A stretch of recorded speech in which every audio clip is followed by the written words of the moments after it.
My world has been scorched to the bone, and now there is nothing left except emptiness and the smell of burning metal. All gone now, not ruined, just gone, removed. Thank you for joining us here in the Comics Corner. I'm Mike, joined with Johnny, and we have a special guest here, Eric. Hi. Some of you may know him if you're a subscriber. Eric used to be the comics manager here at Pastimes, but he is joining us here because today we are talking about Transformers, More Than Meets the Eye, the IDW series that came out in 2012. And Eric is a bit of a Transformers expert, so Johnny and I decided to have him join us here for this. Thank you for having me. This is really exciting. This is probably my personal favorite comic series of all time. Yeah, I mean, we always knew that you were a big fan of Transformers. I don't know about you, Johnny, but I was never really, not that I wasn't big in it, but the TV show wasn't necessarily on when I was a kid. I'd seen the movie like back in high school, but then like, other than, cross ourselves the Michael Bay series, like I haven't really caught up that much with Transformers stuff in the meantime. Johnny, did you ever watch how little I actually know about Transformers? Yeah. I think. Oh no! Oh wait, nope, Johnny. Yeah, I think he's transforming. No, I think we got you now. He's transforming. Back? I'm done transforming. Johnny, I think you need to drive closer to a 5G hotspot now. No, 5G will mess you up, man. I've heard. Exactly. Yeah. But in the meantime, all right, as Johnny gets resituated here, like I said, I didn't know that much about Transformers, so as my homework before this, I ended up watching the 1986 movie. Like I said, I hadn't seen that since high school. I think it was. So I was part of the video game club after school in high school. So one day before we were playing, I think it was Halo on like a LAN party setup that we had like down in the basement in the music room. We had the Transformers movie on, and I don't think I've seen it since then. So it was kind of crazy jumping back into that because like out the gate, like not only is it an amazing theme song at the start, I kind of wish that we had like a music sample of that to cue us in today, but that song is ripping. But like it's got Eric Idle, Leonard Nimoy, Orson Welles as Unicron, which was wild. Like I don't know, it was an interesting movie to kind of jump back into. So it is Orson Welles' last role, in fact. Yeah, exactly. Yeah. There's the story that I think is apocryphal that he died before he could finish his lines, and they brought in Leonard Nimoy to complete his really? recording. I don't think that's true, but it sounds like it could be true. Because I was gonna say, like, one of the things with that one, especially like his voice is so like heavily modulated. Like I don't think I would have known that. Same with like Leonard Nimoy as Galvatron. Like I couldn't really tell if that was him until like, because I saw the credits at the start, and then like at the end, like, you know, they said who was what role, and I'm like, oh, I guess that was Leonard Nimoy, going back to listen to it. So but yeah, like that kind of helped prep me to get back into the mindset of Transformers, who these guys are, who's Optimus Prime, who's Megatron. I did still have a lot of questions going into this too, because in this series, especially like issue 1, like I checked on the Wikipedia because I was like trying to keep track in my head as I was going through it. Like, there are 33 characters that are kind of introduced or name dropped or shown in that issue alone. So it's kind of crazy, like having all those people, like if you don't really know them. Yeah, this book definitely drops you into the thick of things, especially because More Than Meets the Eye kind of starts with the 0 issue, the death of Optimus Prime, which is meant to kind of clear the palette from the previous run of IDW books. It's tough because when I tell people how much I love this book and then they start with this, it's kind of a rough intro. I wouldn't say Death of Optimus Prime is like amazing. It just kind of helps set the stage for you know, the adventure that's going to come. Yeah, definitely. So as we mentioned, the More Than Meets the Eye Volume 1 that we had for this collects Death of Optimus Prime and issues 1 through 3 of the actual storyline. So yeah, Death of Optimus Prime is a one-shot that is kind of your way to get into it.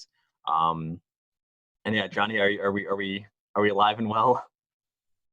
Are we? Oh, yes. Yeah. Right. We seem to be good. Oh, okay.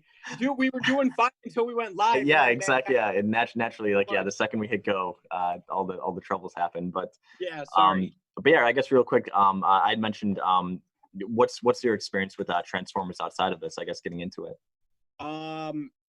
Actually, I had more experience with Beast Wars just because of the time I grew up in. That yeah. And I was born in 1990, so that the Transformers show was an 80s show. So exactly, I kind of that never saw the movie. I know the characters Megatron, Optimus Prime, and Bumblebee was the movie, and that was really it. Like, that was honestly it. So the reason I wanted to read this was because Eric has been talking it up basically ever since I met him. So, but I heard you guys talking still while I was getting acquainted. Yeah, no worries. Yeah. And it sounds like, you know, or actually it's when I started reading it, like, you really need to know the lore of Transformers to really understand what's going on with this. So that was a little difficult for me to get into.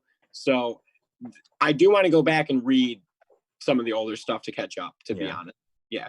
So it does feel like a bit of a mix, because even though, you know, like I said, like, you know, like you are throwing a lot of, you know, names at you and characters that, you know, you may know, or maybe they're, you know, new for the series. Like, I feel like they do a pretty good job though at kind of like running back, like, you know, like in like the death of Optimus Prime, like the matrix of leadership and stuff like that. Obviously, like Cybertron and like, you know, like all these names, places, they do pretty well at kind of catching up to it. And like, even in like the last issue of number 3 that we read, like they talk about like, you know, the war of the Autobots and Decepticons. So they do kind of help, you know, like it is a good jumping on point for people who might not know that much about it. So I did kind of get this from reading it. The guy who wrote it, I imagine he was a very big Transformers fan growing up. It seemed like he really understood, like, in a very positive way. Like, he understood definitely, the lore and was able to integrate that into his writing very easily. So that's really astute. In fact, James Roberts had not ever published anything professionally until this book. He came up through the Transformers fan community and got noticed by, like, he would help other like IDW writers with their projects, and then eventually just worked his way up to getting a series. Professionally, he worked in a welfare office in London, which I think is a really interesting thing to keep in mind as the series goes on and it kind of gets into like some socio-political commentary. Yeah, definitely. Because that's one of the things I was going to mention. I hadn't read this series beforehand, but I did know going into it, like, yeah, like a lot of the awards that it won, and especially for, yeah, like it does tackle, like it does give more light to the Transformers. Like, again, like having just seen the movie, like that one I feel like is a lot more falls in line with what you would picture it as. Like it's kind of, you know, a kid-focused movie. Like it's a lot of, here's like cool big action scenes, you know, like you get Optimus and Megatron, you know, fighting and everything like that. Like kind of made to angle you towards like getting these toys to like restage these fights, but you don't really know that much about the characters. Whereas in this book, yeah, like especially the death of Optimus Prime, like there's like just straight up like protests and riots happening, you know, like right outside like the Capitol building, basically. Like so, it does delve into a lot of these social political you know, turmoil that's in there. So were the older books this like socio-political? Were they this like in touch with reality, or were the books like in the 80s and stuff very like toy based, like we're gonna sell stuff? It's really varied. Like a lot of the Marvel Transformers books were very toyetic. Like Star Wars, like their Star Wars series in the 70s, like exactly. Yeah, okay. And I mean, they kind of turned towards like, so the back half of the series is written by this guy named Simon Furman, who like came from the UK Transformers books, and he has a really more of like the good stuff of Star Wars. He has this mind for like epic sci-fi adventures, but not necessarily a lot of like human element to them. And he also did the early IDW stuff. And then the last run of IDW right before this was more inspired by like Michael Bay. It was like, what if they really were on Earth and like humans hated them and there was a war? But it eked back into like the cosmic, because you see in Death of Optimus Prime, like basically Cybertron's just been under siege by Galvatron and this massive army, and they've had to fight them off. So this is where like the real sci-fi era of Transformers starts for IDW, where like there's no humans at all. And it's just like, okay, we have one group that's like governing the planet and another group that's like going on this Battlestar Galactica style quest. So was it originally like the original Transformers series? Was that based on Cybertron alone and only had Transformers, or did it start off including humans and now we're past that? Pretty much everything started on Earth until this run. Really? Yeah. Okay. So is this like the most history we get about Cybertron, or is there a lot of that sprinkled throughout the stuff before this came out? Oh, there's a lot of different continuities and like cosmologies, but this book definitely will dive into Cybertron's backstory, especially as far as like those political things, quite a bit in really interesting ways. So if you don't mind me asking, if somebody like me really wanted to go back and find the history, like where do I start? It sounds like you actually know, like you could tell me which series, which year, and could you do that? Or I mean, I'm a great resource. I thought you would be. TFWiki.net. I read TFWiki alongside these comics, and it tells me the things I don't remember. But like honestly, I would start at I would keep reading this series. I think here I'm actually right next to my comic. So More Than Meets the Eye Annual 2012, which is like issue 8, has this really interesting sequence that dives into the like Cybertron's backstory. And I don't know if you'll be able to see this, but it's drawn in like this like 1980s Marvel style with like the dots that's awesome. And stuff. Yeah, that is really cool. I dig that a lot. That's a good pull. As far as like the Earth stuff too, that was interesting too, because in the movie, like the only humans that there are, it's Spike, who's I guess like working with the Autobots, and then like his son, I forget his name. Daniel. Okay, yeah, with his sweet like space suit, his exosuit. But yeah, like they're like the only like human kind of analogs in that. But otherwise, because I was gonna ask that too. Like, at any point do they go to Earth? Because this entirely takes place like either on Cybertron or on the Lost Light and like, you know, neighboring planets. But yeah, like no Earth really mentioned, and no humans. So yeah, that's a great question. So the IDW line splits in two here. More Than Meets the Eye follows the ship, and then there's a line that follows the group on Cybertron called Robots in Disguise. Mm-hmm. As Robots in Disguise goes on, pardon me, it starts to get in. Okay, did you guys see Aliens vs. Predator? Of course. Do you remember how corny it is that like all of a sudden their entire conflict becomes about Earth and Earth history? Yes. Also, I think we might have lost Johnny here. Oh no, there you go. So Robots in Disguise follows that same path, and I stopped reading it because it was like, oh, actually the secret to the Transformers conflict has been on Earth all along. And I'm like, no, it hasn't been. I don't want to read this. Exactly. But More Than Meets the Eye stays in the stars, and I think it's really, really cool. Yeah, I think is reasonable. And also like in this one too, like the fact that, you know, like they do humanize all the different players in this, like the Autobots, the Decepticons, like, and the neutral parties, like to the point where like you don't really need to have any humans there, like to like help us feel like we belong there. Like the characters are enough to like make you latch on to them and understand like what they're going through. So Absolutely, yeah. And it's I always pitch the series to my friends as like Battlestar Galactica meets Community, and I think that it's this right temperament of like interesting sci-fi, but like really great interpersonal dynamics. Yeah, and also like the kind of comedy aspect of it too. I kind of wasn't fully expecting. I mean, like, you know, I kind of knew it a little bit going in, but yeah, like it is interesting to see because I guess maybe, you know, not really knowing too much about Transformers, I figured it played it a lot more straight, but like seeing, you know, like there is like some more like levity and lighter sides to it too is also fun. So Absolutely. Johnny, I think your mic is muted. Am I back? Yeah. Dude, I don't know I'm sorry. No worries. I don't know with that. But yeah, I was very surprised with how much personality they actually had. While I was reading it, I was like, yeah, it just seems like human interaction in a good way. Is that something that was present in the previous books? Because I was thinking about that. I'm like, going into it, pictured their conversations would be robotic, like no pun intended, but I thought that's how they would be, and they weren't. So has that always been part of it, or did this guy Roberts really humanize them? I mean, yes and no. Like for sure, they've always taken on human traits. Like we're meant to empathize with them, which I honestly think is like the biggest thing that Michael Bay movies do wrong. Is it's really hard to empathize with these things that look so alien. But Roberts certainly brings like, pardon the $4 word here, but like a very like idiomatic approach to Transformers dialogue, where it feels very natural. It feels like two buddies out at a pub talking. Exactly. And that's very unique to him, and that definitely keeps up throughout the series. Also, oh god, I'm sorry. I was gonna say real quick in the chat, Zachary mentioned, the best Transformers movie is the 1986 one. Yeah, as we're talking about the Michael Bay ones here, and also he mentions that More Than Meets the Eye and Lost Light, the Lost Light follow-up, are the best of IDW in my opinion. But overall, IDW Transformers is great and is collected in some nice omnibuses. So that might be something that Johnny, the omnibus collector, might look into soon. So. Okay, you know what? Well, I'm gonna cut in real quick. They're not actually omnibuses; those are actually oversized hardcovers. If you were to coming in here with the semantics now, I love it. Yeah. Yeah. So because they're just not. I'm gonna look that up and Sure. explain why it's not. But we'll see if they live up to your standard. But still, a good way to apparently collect a great run. So. Yeah, because IDW, they also released the Ninja Turtles in the same format. They are these super nice like hardcovers. They have the bookmark like we were talking with. There we go. Yeah. Oh, that's nice. Yeah.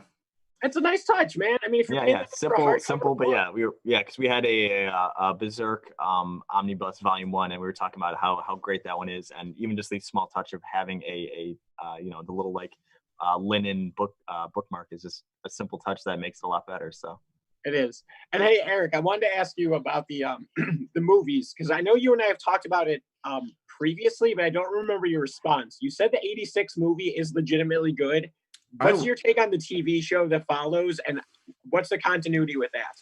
So the 86 movie interrupts the original TV show. So there's season 1 and 2, 84, 85. Movie hits in 86 after like a 20-year time jump in the story. And then season 3 picks up after the movie. And then there's a 3-episode season 4. I mean, I love the cartoon because I grew up with it, but rewatching it, it's a little cringy. I do think the movie is genuinely good, and I think something Mike said earlier, like the soundtrack is so incredible. Yeah.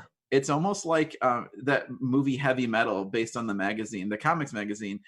Transformers is like heavy metal for kids. Like it's all about the soundtrack. It's so good and fun to watch and well animated. So I genuinely love the movie. And I'm remembering as you're talking, you said something like some of the seasons were only released in Japan, right? After season 3 in America, Japan did their whole own like 4 series, and America just did a 3-episode wrap up. So I've never seen the Japanese stuff. So if anything, they're only fan dubbed. There's not even like official dub releases of them. There are dubs from like Canada, but it's really hard for me because in my head I know how the characters sound, and then they don't sound like that. Like the voices are so iconic that like just having somebody else like dub over it seems like that'd be sacrilege almost. So I totally meant to say subtitled. I can't believe I said dubbed. Are there subtitled ones? That's my bad. I'm sorry. It's the subs. I don't know if there are official sub releases out. Actually, I hope that there are, but I would assume so by now. Yeah, like. There was this like fans company on YouTube that was like very slowly doing fan dubs where they would like meticulously find people who could do impressions of the G1 voices. And it was so incredible. It genuinely felt like I was watching the 80s cartoon, like a new episode. But they got 6 done in like 6 years because it's so much work. Mm-hmm. I remember you telling me about that. That's amazing. I thought that was like such a commitment by a fan base. I respect that so much, genuinely. It was rad as heck, man, for real. Hell yeah, dude. Also, real quick here, Johnny. Zach says, "Fair. I guess they're officially collections. What would you officially call an omnibus in your mind? Is it the size of it, the binding? Is it?" Yeah, I think it has to do with the binding, and it has to be a certain number of issues. I do think that's definitely part of it. Yeah, because like there's like trade paperbacks are like generally anywhere from like kind of like 3 to like 6-ish depending on the company. And then like omnibuses sometimes are like 2 or 3 of like the trade paperbacks collected in some minds. So yeah, like it does almost kind of vary, but I was joking when I said of course. Yeah. I was joking, but I was serious. Exactly, yeah. But don't you ever call that an omnibus again? Well, even with Marvel, like because they're marketing, they can only release so many books a year under the omnibus. Yeah, like, I was gonna say, I know it does become like a weird like business semantic too in some degrees. Right, because they can release oversized hardcovers which don't have the omnibus logo, and so like sometimes you get like an X-Men book, like the Dark Phoenix book that came out a few years ago. Yeah. It's not an omnibus, but it's an omnibus. So weird marketing. Anyway, that conversation transformed into something else. I think the IDW ones, though, this is relevant. Like they do all of the IDW stories chronologically, so they would intercut More Than Meets the Eye with Robots in Disguise and whatever else was coming out at the time, which I think is phenomenal. Yeah, it's really cool if you want the whole Transformers saga, which many people do. At this point, I just want to read More Than Meets the Eye again and again. So I'm waiting for just a dedicated omnibus of that, which exists in some other countries, but not in the US yet, not in English yet. Well, I'm surprised you said that.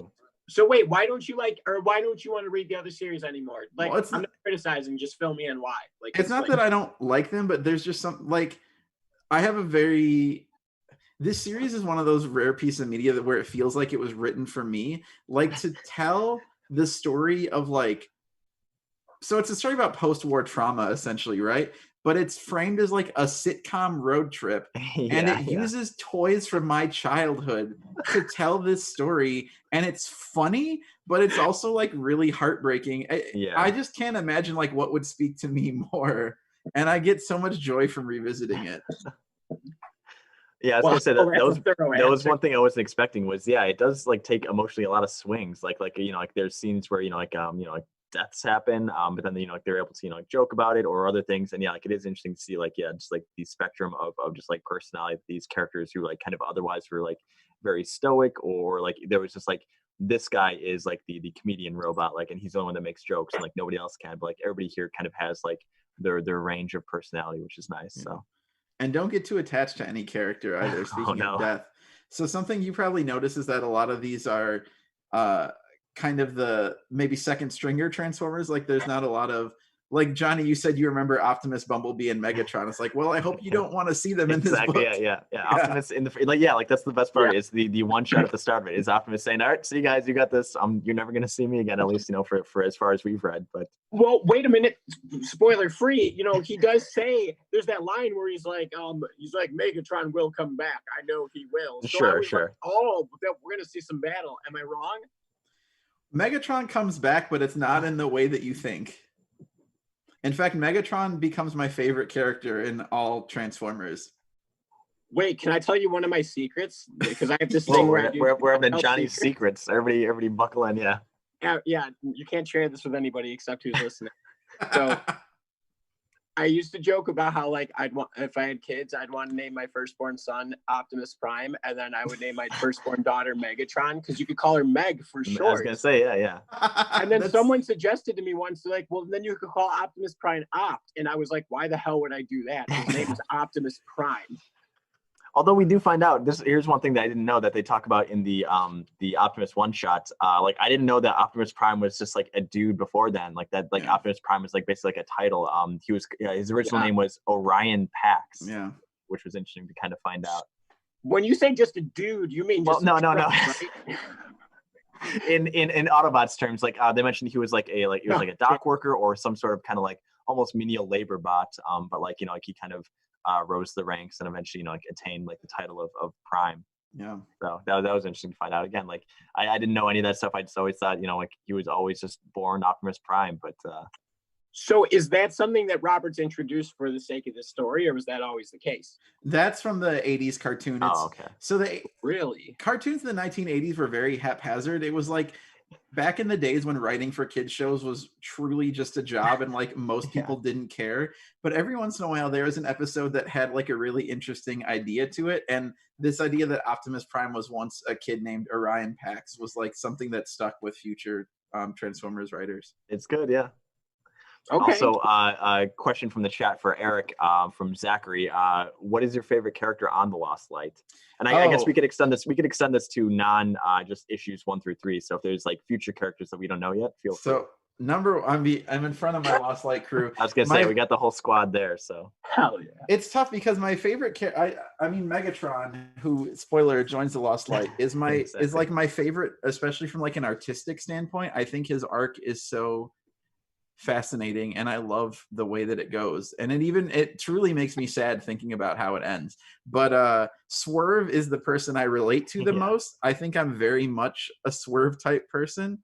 There is in fact my favorite, this is tough because there's an issue of Lucifer that for a long time took this cause, but I think my favorite single issue of comics is it's called the one where they go to Earth.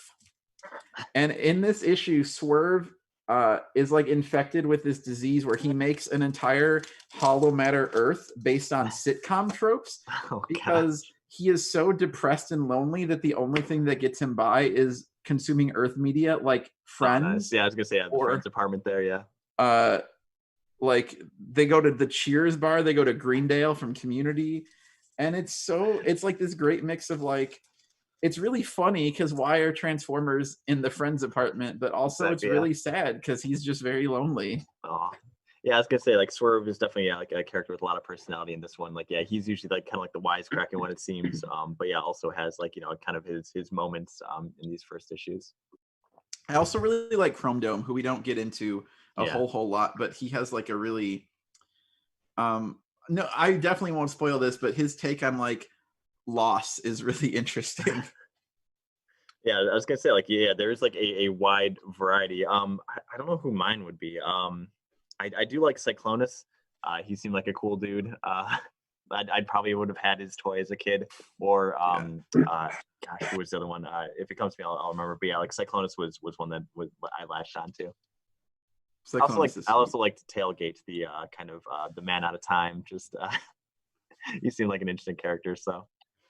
It's so weird the way this is broken up in trade paperback, so it seems like it's this giant cliffhanger that Tailgate's like, I think I want to join the Decepticons. Spoiler, that's dealt with in like 2 pages in the next issue. But you got to break it somewhere. Yeah, exactly. Johnny, did you have any memorable standout characters so far? Other than Optimus Prime? No, damn, come on. That was going to be my answer. Exactly. Actually, who's the guy who... was a Decepticon, and then Tailgate like talks to him. He's like, I recognize you, and he has him carry him into the Cyclonus. Room. Yeah, that's Cyclonus, yeah. Okay, so is he a character from like old Transformers? Did I recognize him? Am I making that up? No, he's from the 86 movie that Mike watched. I was gonna say, like I don't know if that was his origin, but yeah, he was at least mentioned. He's like, so this was one of the questions that I had too, because Galvatron, is he technically a different character than Megatron? Because they mentioned him like in the books, or like we see him in the Death of Optimus one shot, but like I didn't know that he and like Megatron were like actually different characters. I thought that he was basically just like renaming Megatron when he got that sweet Unicron upgrade. In IDW, they're different characters. They split from tradition in that one. Yeah. Yes, Johnny. Johnny in the back. What's a Galvatron? Galvatron was so if you had watched the movie, Johnny, when Unicron, also real quick too, like there were some real good parallels between is Unicron just the Galactus of the Transformers universe, because he's this all-encompassing planet-sized transformer that like he's consuming all the matter in the universe, or he's like going like planet to planet and like sucking him in and like using them for energy and power.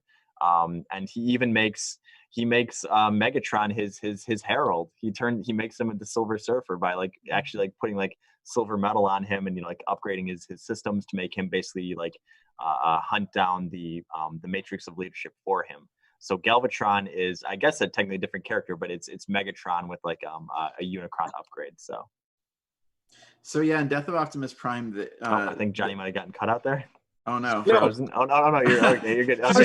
Still. Yeah, exactly. I was like, oh man, taking it all in, man.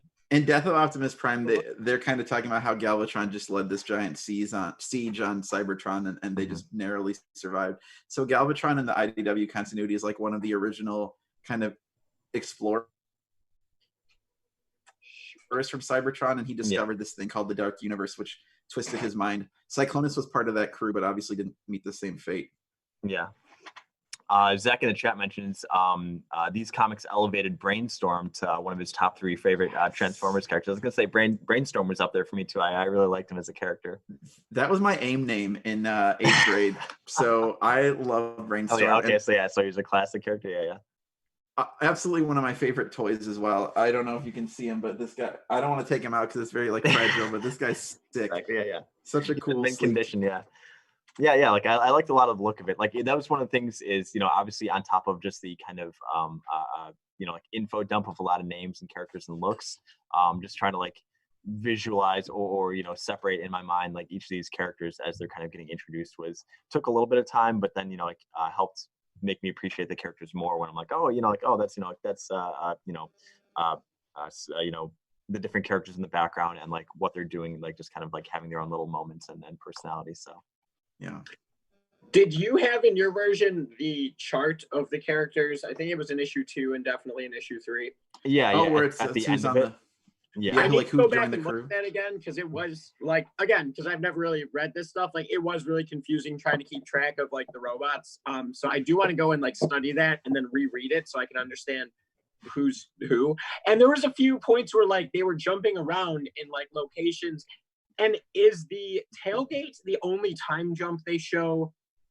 It is for the most part, or at least one that's like that drastic and also like kind of in the middle of it. But like sometimes like they have like here's like the day before and then here's now. But like that one was like the biggest one. Yeah, it did catch me off guard. I'm like, oh wait, what happened here? And then like, what is this going to play into? And then because tailgate they kind of play with you where they don't necessarily want to show you how long it's been until exactly until he realizes exactly because that's part of his story too. He thinks that he's getting onto the arc, and we already see like another kind of arc getting ready set to leave, so we think that it like kind of like just happened. But as we find out in like issue 2 or whatever it was, he jumped 6 million years in the future. So let me ask you this: in issue number 1, the guy who's giving the speech, what's his name? Rodimus.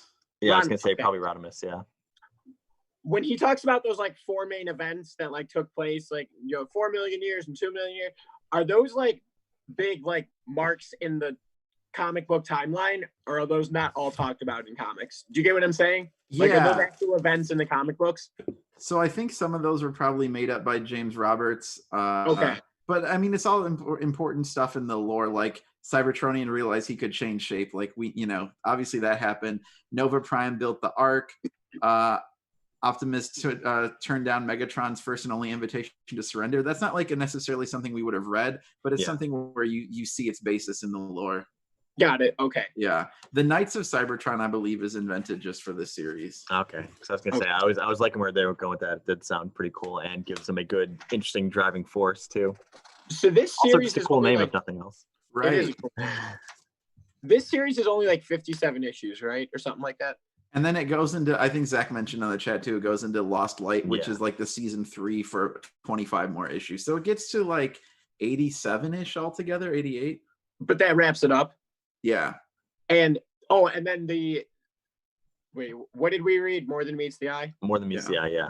So Robots in Disguise, does that also run for the same amount of issues? Not quite as long.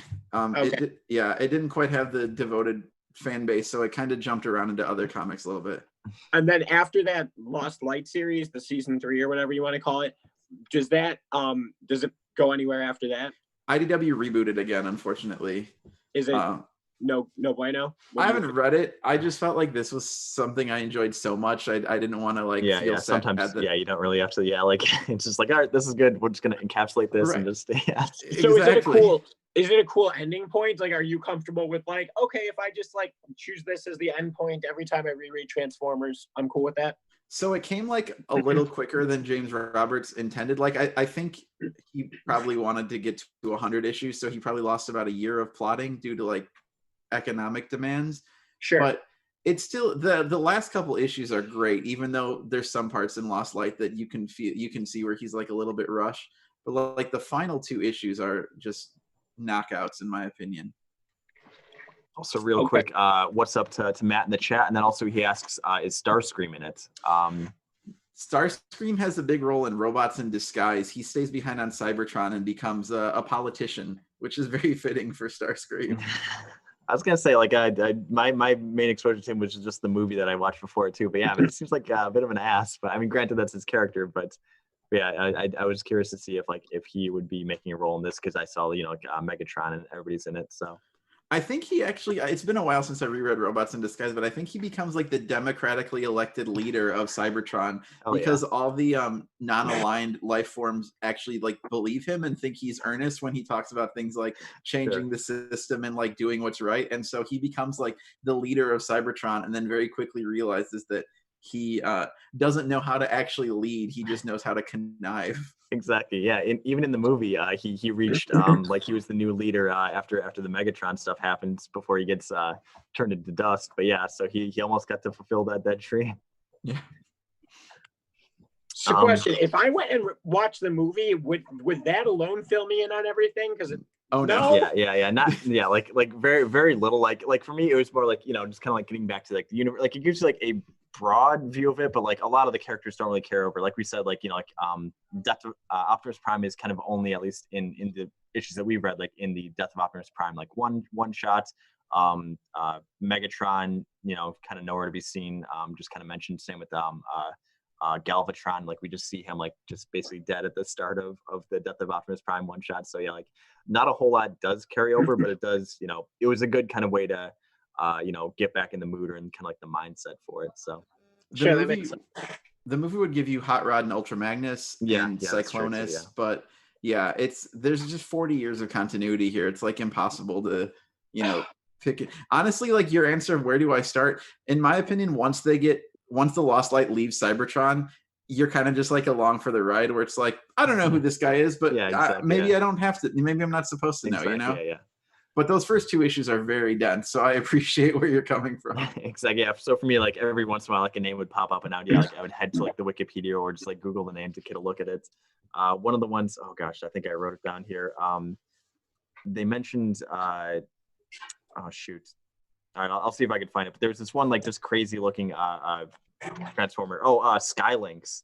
They kind of offhandedly mentioned Skylynx, and I'm like, that's a cool name, and they kind of derided him in some way. So I had to take a look at what he looks like, and I assume it's just the fact that he looks like a weird kind of dragon chicken that they were kind of jabbing at him. But yeah, just small stuff like that obviously wouldn't have known if we don't do our research, or would have known the series. But yeah, cool stuff like that I'm always happy to see, just kind of weird one-off name drops for people who are huge fans of the series. Hey, and Eric, what was the name of that wiki? You said it was tf.wiki? I think it's tfwiki.net. tfwiki.net, yeah. Yeah, it's invaluable. I love it.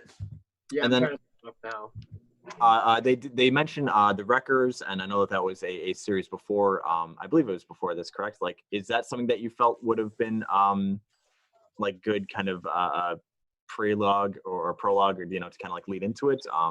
Because there is the character Whirl is from that, and I think we hear about Scourge or a couple other ones too. But Perceptor that's a great question. So Last Stand of the Wreckers is the first official writing credit James Roberts has with IDW. He co-wrote it with Nick Roche, who also drew it. And so if I was to find one person who was on the fence about Transformers and they said, I'll read one story. I would probably give them Last Stand of the Wreckers. It's 5 issues.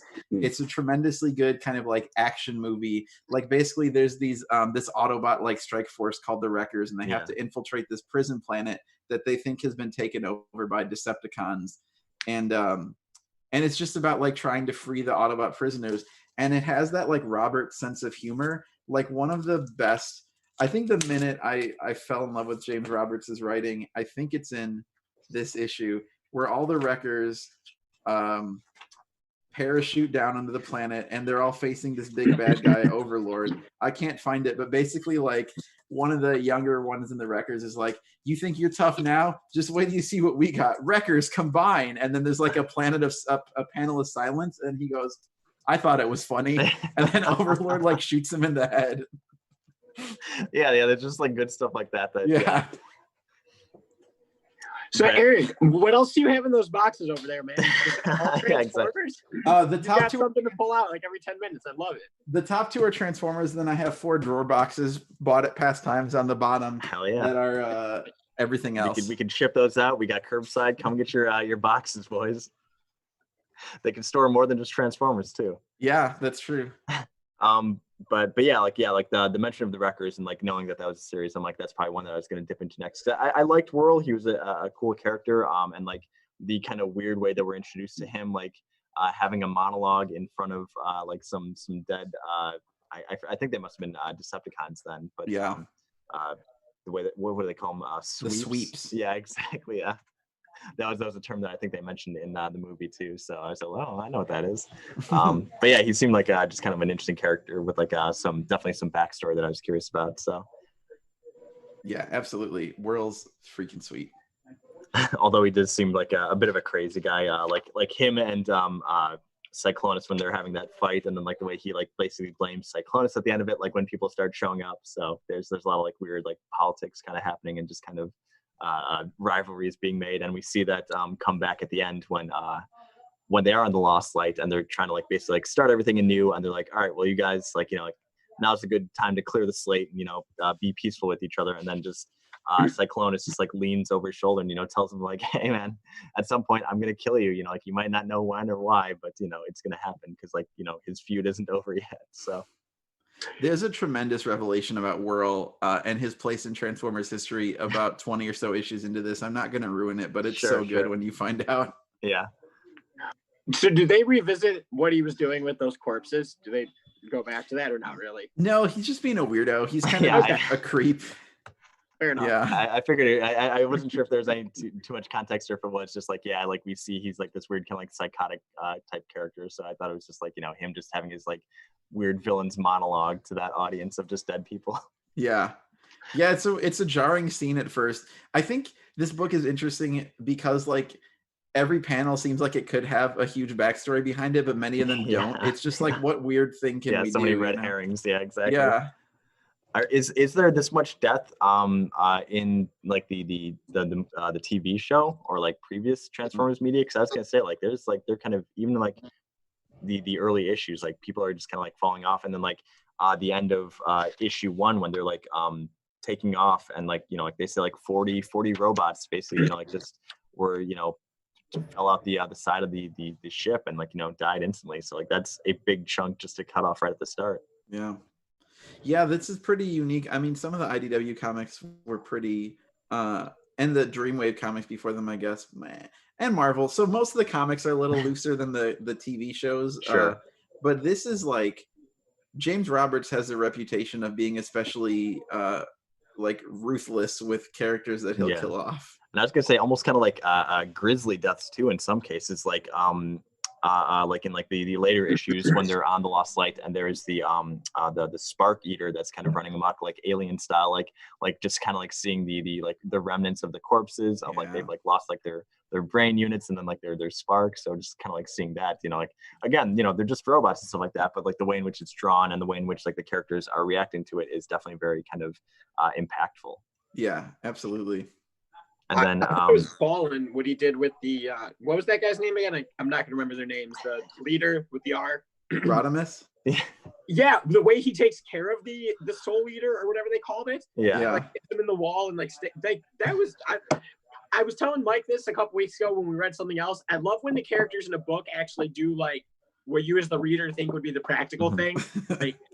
Like, oh wait, there's this way where we could like actually get out of this problem. Yeah. Do it, and he does it, and I'm like, that's beautiful writing. So that's obviously why they threw in that prior depth of that other character. So they had that. Sure. What's that called? Ex Machina, right? Ex Machina. Yeah, Deus Ex Machina. Yeah. Or kind of like Chekhov's gun. You know, you don't show the dead body if you're not going to use it. I'll tell you what though, there's more to Shock and Orr's untimely deaths by warp machine than it appears. Oh, I have a question. Was that so?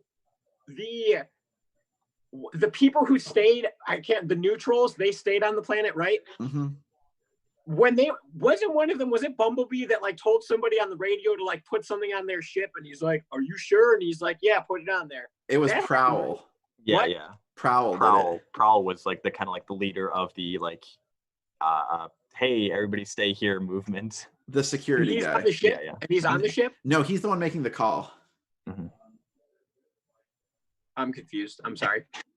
So, okay, wait. Oh, that was Prowl's making the call, not Bumblebee. That's correct. Yeah.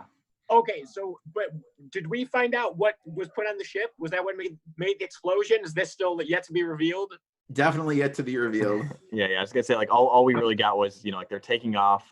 Like there's like a mishap with the engines, and then that causes them to kind of like jump through space. Like their quantum engine is you know like blown off, so like they're just kind of like almost like free floating in space and crash land. Shoot, and I just forgot about that thing with the weird callback from the future where it was like don't. Oh yeah. All the warnings of it's don't open the coffin. Don't let them take skids. Don't go to Delphi, and don't look in the basement. Were the ones that I wrote down. And then those are all Ramon songs. Do you know that? Is that right? Don't look in the basement. Don't look in the basement is. Well, that's interesting. The writer is like a huge music guy, so there's definitely lots of like Smiths references in this book. So it doesn't surprise me that there's some Ramones ones too. Really? That's funny. I can't believe that. That's hilarious. But yeah, so that wasn't just like something thrown in there. That's a total plot point, right? Mm-hmm. Okay. Oh yeah, all like the whole mystery of like why it exploded and stuff is very central to like the whole series. So it was Ode and Shock were the names of those two robots? Or and Shock. Yeah, it's it's a British joke. Shock and Or. I don't get it. Shock and Awe. Oh. Or sounds like it's an accent thing. I guess so. I'll take your word for it. All these Transformers jokes, I guess I won't get them. Yeah, I'll have to watch the show to get it. This is why I stick to Marvel. Yeah, like but there was things like that with like the Duobots and stuff like that. Like, was that stuff? And they kind of allude to like Monobots too. Like, was that also stuff that was like beforehand too? Because that was like interesting, just kind of like seeing information about those, like the idea of like the Duobots, and then just like the Monobots that are like I think they're unable to transform, or they don't have like the gear needed to actually transform.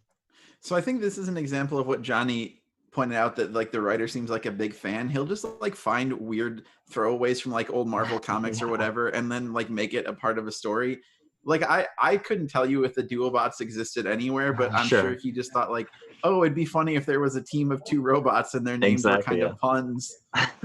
And then we get that weirdly poignant moment where Shock says, well, I'm a walking misnomer. The world's only like that was a bummer. Yeah, like he had the you flare, you flicker, and you fade line too. Like like he was just having like this like sad moment of like I assumed like he was his twin or like brother, or like I didn't know if there was actually like a bond beyond that. But yeah, like just the fact that his partner there had like just been, and what a wild mishap too of just like being like just fragmented into like the engine room, the way that Orr dies. Like that was like stuff like that I was definitely not expecting. Just kind of like came out of left field when you first like turned the page, and like there he is just like clipping through the walls basically.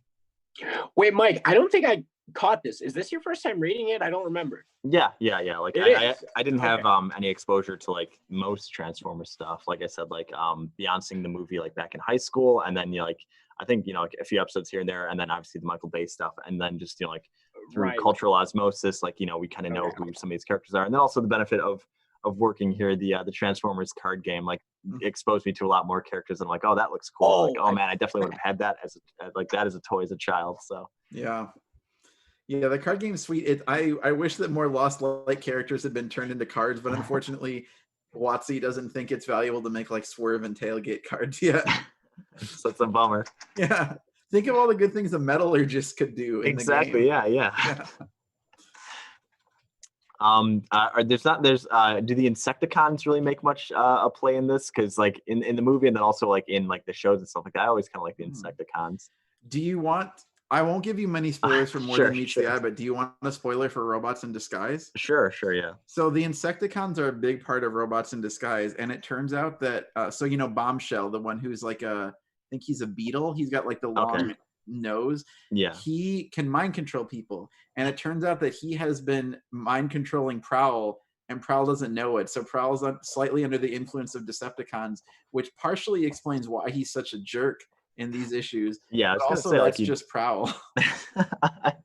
Yeah, I couldn't tell if he was just like that abrasive with some of it too, but those first issues of like Death of Optimus Prime and like issue 1 where like we friend out about kind of like the almost like civil war that's happening on Cybertron with the returning the nails, the non-aligned indigenous life forms, which I think is just a great acronym too. But like basically like all of the robots from Cybertron that like were neither Autobots or Decepticons, which also I had no idea that there were, that there was a third party option that they could have been. So yeah, they didn't vote, so it didn't make exactly. Yeah. The Green Party over here. Yeah. Imagine the Green Party, but there's actually 10 times as many of them. Exactly. I was gonna say, like, when they get called, they say, like thousands and thousands, like started coming in on their ships and like returning home. So that was cool to kind of see that, like, like even more of this backstory and like kind of like this extra party here that plays like a big part in like the entire politics at Cybertron, because like they were trying to like basically like uprise, like, hey, like you guys are a vestigial part of this war that we did not want a part of to begin with, and like we're just trying to come back home, but like obviously the Autobots, like it's part of their home too, and they fought like to kind of keep it that way and like fought for the freedom of those guys. So like I don't know, just seeing like the different ways in which it's kind of playing out was always interesting to me. So was that buildup that they've been talking about, like that war, that was always the purpose of the war throughout the story prior to this, and this is just the culmination of all that, correct? Yeah, this is really the first time in Transformers that like the war has been over, except for Beast Wars, which is another example, like post-war media. Yeah. So is that in continuity with this? Different continuity. Beast Wars is like related to the Generation 1 cartoon, whereas IDW is its own thing. Okay, so the Marvel comics don't actually connect with these IDW ones, but prior IDW ones do. Correct. Marvel comics are their own continuity, and then the original cartoon is its own continuity. And that's the only what was up? I was reading this online. There was like some phase 1 or phase 2. They had it broken up that way. Is that a thing that you are familiar with? I think that relates to. Oh, you mean like the infiltration stages? Like, I don't know. It said that this wherever we started, the Death of Optimus Prime was the beginning of phase 2. Okay. In like IDW's published. That makes sense. Okay. I would have thought it was phase 3 because they kind of had 3 major arcs. They had their initial infiltration series with Simon Furman from like 2006, and then that's the first IDW series you're saying? Yeah, and then in 2009 they did what is it called? The Wreckers. Is that one next? Wreckers came out then, but I'm trying to think of like All Hail Megatron, which was like the Decepticons like decide that they're gonna take over Earth, and it's very cool, and that's kind of where the next big block of IDW lives, and then this starts like the next set after that, the final really until the reboot. So if you wanted all IDW continuity, that would be the starting point, the 2006 series. Yes, although you can listen to Zach in the chat, because if you do buy the deluxe hardcovers, they do everything chronologically, so you'll get like prequel series and stuff. Oh, like Origins or whatever. Yeah. That kind of thing. You can get that pseudo omnibus there to keep you tide you over. But I usually say if you want a complete picture, just start with All Hail Megatron, because to me the first set is not that interesting. Okay, I get what you're saying. Yeah. The 2006 stuff, not that good? I don't think so. Okay, so you can start with All Hail Megatron. I really like All Hail Megatron, even though we just talked about how I get bored of Transformers on Earth. I think it's a very good example of that story. But also, it has your favorite Megatron in there too. So I know, but not for my. He's not my favorite yet. Okay, gotcha. Yeah. Also, real quick in the chat, Ron Ryman saying, "What's up, bro?" So shout outs from the chat for Ron Ryman. I remember that guy. Exactly. Yeah. What's up, Ron? We're just here talking about Transformers more than meets the eye. Sounds like a Wednesday. Exactly, yeah. What's on the menu for dinner tonight? What are we eating? Separately. We're not eating dinner together. None of us are. Not a lot of people are. Yeah, I unfortunately, so to come home and do this show, I'm missing out on staff meal at the cafe tonight, which is going to be chicken tinga tacos, which is really breaking my heart. So I might just go get Taco Bell, which is like not even close. But wait, but Eric, if you were working, where would you be working? Exactly. Yeah. What's been keeping you busy today? The Chicago Board Game Cafe, where I am the director of games and retail. We are still open during all this. We're doing takeout and delivery of dinner and games all across Chicago. Definitely the worst time to open a restaurant, but it is what it is. I'm happy that we can still operate. So get your games, of course, from Pastimes. But if you want a dinner to go with that game, you can go to chicagodinnerandgame.com. Right. You get the whole experience there. You can take, that's a good date night. You take a girl to get some food, you get a board game, you went all over town, you went on a ride. That's magical. We find that a lot of people tend to order our stuff for special occasions like date nights, anniversaries, whatever. It's very sweet. Yeah, I can attest. I'd been there before when it was like soft opening, and it's really nice in there too. Like a lot of fun, great food. So yeah, and huge selection of board games too. I'm very jealous. Thanks.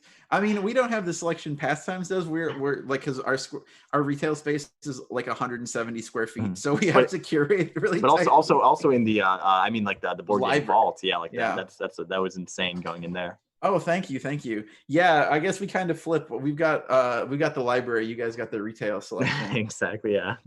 So like Johnny said, go hit up both of them. Yeah, exactly right. I helped a couple propose, or a woman propose to her now fiance through a copy of King of Tokyo a few weeks ago. That was really satisfying. Oh yeah, that's a unique way to do it. Yeah. She just emailed in. She's like, "Is there anything interesting you can do? I want to propose to my boyfriend." And I was like, I came up with the scheme. I'm like, okay, I have these blank cards. I'll make it look like the shrink wrap of the game came off in shipping, and I'll sneak in these blank cards that say, "Will you marry and me?" when you deal them out. It was so fun. Good. So that's the kind of service you get. Magic. Yeah, exactly. When we barely have orders to take. JK. This was during quarantine? Yeah. That's sweet. And he said, I mean, I'm sure they were going to do something like out in the world, but we can't do that right now. Yeah, what world? What world? Well, okay, so is that the food you'd recommend from your place, though, if I was going to order from there? So for me, the best item is it's called huaraches. It's like an open faced taco. It's a cornmeal masa with like there's a great salsa on it, and then some like adobo pork and some beans and rice. It's out of this world. And Chihuahua cheese. It's out of this world. That's what I had when I was there. It was really good. Yeah. Or you could go to Taco Bell, like Eric said. I guess. Yeah, exactly. Sometimes you gotta make the tough calls. But we're glad that you were able to join us for this too. Yeah. Oh, my pleasure. You guys you're VIP for me. So exactly. Yeah. And also we needed it too, because like you said, like you're kind of the expert here, and Johnny and I would have been like probably stumbling. Exactly. Yeah. It's true. Probably been stumbling a lot more blind, or like certain things probably wouldn't have made as much sense to us. I mean, but like even that said, like it's still good on its own, because like you said, like it doesn't necessarily need all of that backstory. Like that's just kind of for a lot of like inside jokes, it seems, or just kind of like little callbacks. But like the characters in this series kind of stand on their own enough where you don't really necessarily need to see the entirety of the show, read all of those IDW backstories, watch the movie. It was good. It's kind of. Oh, sorry. I was going to say it was good to hear Orson Welles though. So weird. Yeah. That movie is really incredible, and it's so strange the talent they got. Yeah, like I said, also just weird one. There's a Weird Al Yankovic song in the right at the end too. In Eric Idle's Planets, he's like one of the junk bots, and his theme song has a Weird Al Yankovic song, so it's all over the place. You said Leonard Nimoy was in that too. He plays Galvatron. Yeah, he's Galvatron. Yeah. Judd Nelson is Hot Rod. Yeah. Yeah, exactly. Yeah. So when you read Rodimus's dialogue, you just have to hear Judd Nelson saying it. Exactly. Yeah, it's so good. That's awesome. Yeah. Well, in the 80s, that's a big deal to get Judd Nelson. Oh, dude, it was that was 86, so it was a year after Breakfast Club. The cast is insane. Yeah. To me, like, thinking about Orson Welles being someone who goes from Citizen Kane, which is like widely regarded as the best film of all time, to voicing a robot that eats planets. Exactly. It's like the same trajectory of like Grace Slick being this counterculture icon in the 60s who sings like, White Rabbit, like one pill makes you larger, one pill makes you smaller, and like defining the hippie movement to like singing We Built This City as a backup singer in the 80s. It's like the same trajectory. Yeah. Like you were here in culture and now you're here. Yeah, it's like that movie in and of itself is just like a wild kind of like time capsule just to dip into, regardless of enjoying it for Transformers stuff. Oh, absolutely. Yeah. It's so of its time, but I also do think it's genuinely fun, especially if you turn off your brain. Like it definitely was, like it was good, and like I said, like it did help kind of like get me in the mood and mentality of all the Transformers stuff. But yeah, like just on the outside, though, like just some weird meta stuff of just all that's going on in there. Absolutely. I really want to do a watch party of that now. I'm dead serious. Because I bet what? When? I was going to say when we go to phase 3 and gatherings of 10 or less are acceptable. Exactly. Yeah. 9 days. We should do that. Would you be down? If we keep social distancing, I would be down. Like, 6 feet apart. I'm not trying to hold your damn hand, Eric. You got to buy me dinner first. I mean, not interested. There's some scary parts, like you might have to, get a little close there. Well, yeah, we could cuddle up under a blanket as long as there's a barrier between us. That's okay. Plexiglass will be provided. All right. And John mentions that on Discord now they do have like view parties that you can kind of do. So who knows? Maybe we'll have to see if people are interested. We are on Discord on Facebook.com/pastimes. We have the link on there. It's also on pastimes.net on like one of the banner pages. We've got the Discord info there. So feel free to stop on by. That's where I usually post what books we're reading and like links to the video, because these are being recorded. So if people drop in or out, or if they want to catch them later, that is available there too. So yeah. You know who else is on Discord now? Who's that? And I had to fake one.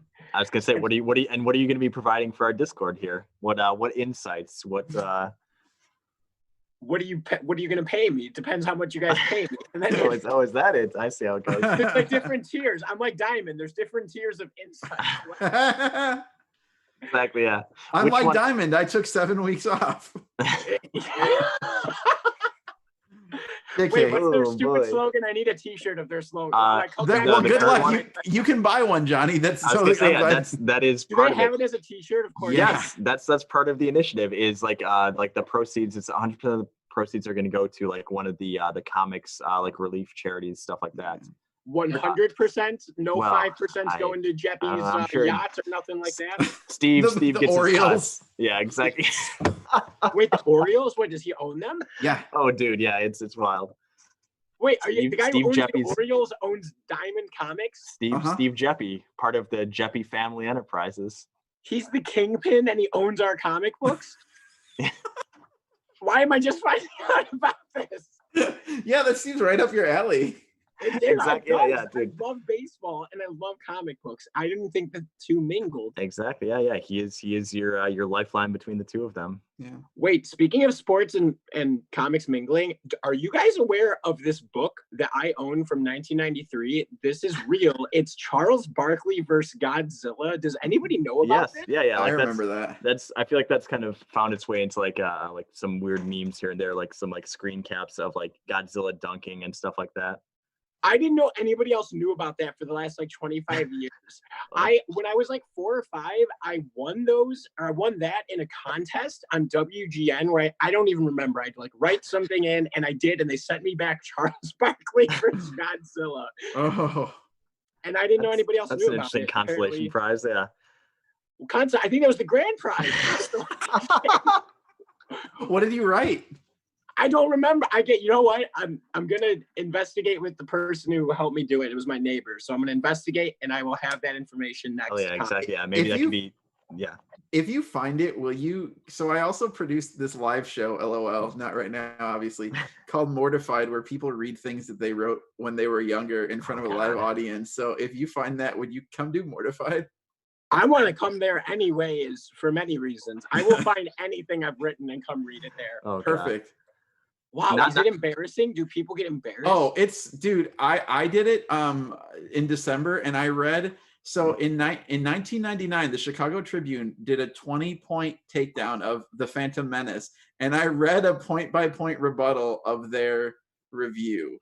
And it was horrifying to read the things that I said when I was 15 and thought I was smart. You defended the Phantom Menace on a point-by-point base? I even said, in regards to Jake Lloyd, I said something like, I'm tired of all the critics bashing this young actor. He's doing the best he can. Could the staff of the Chicago Tribune make a movie? I bet you couldn't. Hell yeah. Call him out. Put him on blast, Eric. Let him know. Wait, and they published this? Yes, they published it in the paper, and then it was on the Mortified podcast because so it's a show based in LA, and there's like 20 chapters around the world, and the guys who run it in LA liked what I wrote so much that they put it on the podcast. I have to go and read all 20 points. That's incredible. I don't have something that I've written, but give me 1 second. I brought it here recently as part of something to show Davis. But yeah, keep going. I'll be right back. All right, Eric and I can BS for a second for sure. So wait, Eric, we're gonna let the people into our world for a second. Okay. So you and I, most times, if not every time we meet up, we go and we get grub. That's like our thing. We love going and trying new spots. It's true. If we do socially distance hang out, we're no doubt gonna get food. I've been hitting up some new pizza spots. Every Friday, I go to a new thin crust pizza spot. I got a list, so I've been trying that. Hey. Yeah, Phil's on 35th. We went there once, right? Yeah. That's still the best, man. It's tops. Because, man, Marie's, I went there one more time after you and I, and it was garbage, and I said, not for a while now. Like, really? Dude, that's heartbreaking. It was. But, man, that's the service, man. If you and I got to talking about that on a podcast, that'd be funny. It was so whack that night, dude. I don't know if she was on. One thing I know about owning my own business is that you definitely want to bother your customers with personal stories about how hard things are and how your roommate met someone famous once. Is that what you do at your business now? That's how you're keeping the doors open? Oh, anytime someone like places an order or, before we close, when they were trying to enjoy their time with their friends and family, I would just come up and I would ask their servers to leave, and then I would tell them pointless stories. Oh, yeah. Speaking of pointless stories, so since we're all in quarantine, and what I've been doing to keep busy is just like cleaning out my room, cleaning out my closet, like going through like just old weird memorabilia, either like chucking stuff or deciding when to keep. And I came across in 6th grade as part of the DARE program, they had it was like a 2-part contest. One was you write an essay that I didn't win. I don't even know if I submitted one, but the other one was making a poster. I don't have the poster here, but maybe I don't know if Mortified has an art segment because that's more my edge. But I did a DARE poster and I won the contest, and as such, I got a sweet DARE Skokie Police ruler. Oh heck yeah! And then also, I don't know if this is gonna play because it's weird, like black. Like hell yeah, there we go. Michael Kaiser, grade 6. So that's how you know that this bad boy is. It's legit. Bro, you should get that thing CGC graded. Exactly, yeah. It's been signed. As you can see, it's got the autograph. Yeah, but do you have the certificate of authenticity? Yeah, anyone could have signed it. I have the poster to go with it, though, so I feel like I'll have to bring that poster in one of these days to show it off, because that is, speaking of cringe, is kind of, oh boy. Hi, Stan Lee, sign my DARE ruler. Can you please certify this? Yeah, I want that gold label, so somebody's got to be there to confirm it. Wow. So grade 6. So you've kept that all this time, and then in your adult life decided, I'm going to bring this to pastimes. That's what you did with it. Well, there's more to it than that, but yes, if we want to make the broad strokes. So how does it work as a ruler, though? Straight edge. So I was going through and I'm like, hell yeah, who would appreciate this? That'd be Davis. The straight edge man appreciates the straight edge tool. Exactly. Oh man. It's straight edge in 2 ways. I didn't even think of that. Yeah, exactly. I'm embarrassed I didn't think of it, but also what a revelation. Mic drop Eric. Wow. Exactly, yeah. That was filthy. That was dirty. Like, we're gonna have to tune in, have you hop on more so you get more just sweet puns and stuff. I'm working on a tight 180, so it was solid, man. Thank you. You're welcome. So it's a pretty good ruler, though. It looked solid. It's nice. It's a good ruler. It works for you. It's plastic, yeah. Of course it is. It's plastic. That's better question than in wood. the chat is Eric playing any Transformers online? Have you been partaking in any of the kind of I know Magic has been doing a lot.